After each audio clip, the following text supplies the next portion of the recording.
नाही, महाराष्ट्रामध्ये काल स्वर्गवासी संतोष देशमुख यांना न्याय देण्यासाठी ज्यांचे जे आंदोलन चालू आहेत, हे आंदोलन मला असं वाटतं त्या कुटुंबाला न्याय देण्यासाठी नाही, परंतु महाराष्ट्रामध्ये एका जातीला टार्गेट करण्याचं काम चालू केलं आहे.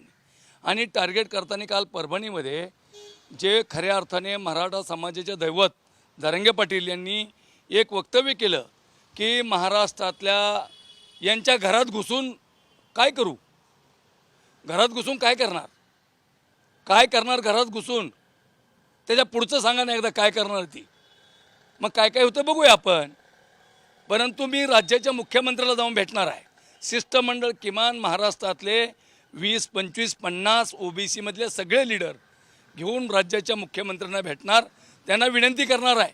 हे वाक्य तुम्हाला चालतं का?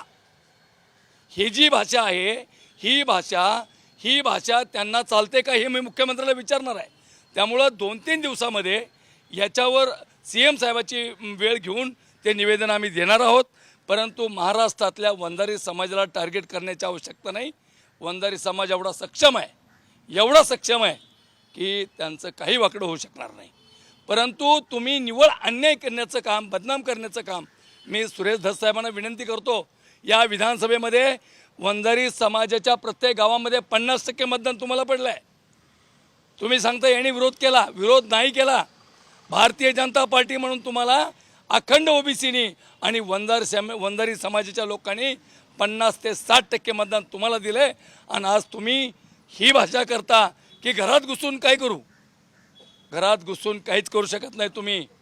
या महाराष्ट्रातली जनता आणि तुम्ही निव्वळ एक जातीला मोर्चाला प्रतिमोर्चा करणार.